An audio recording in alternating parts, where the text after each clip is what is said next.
Le variogneto, c'est le mouvement vertical de la masse d'air, la composante verticale du vent. Pour l'obtenir, on part du vario compensé, que l'on connaît déjà, et on vient lui soustraire notre taux de chute. Le taux de chute, il varie selon le régime de vol, selon la vitesse R.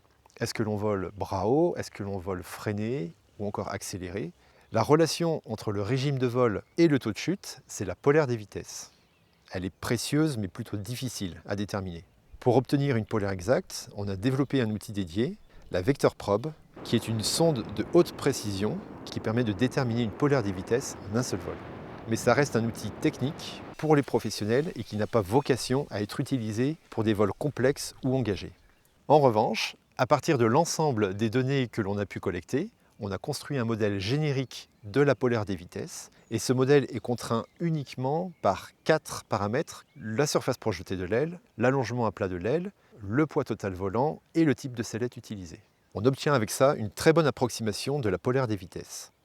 Grâce à la mesure de la vitesse R, on sait où se placer sur cette courbe et on calcule ainsi le taux de chute.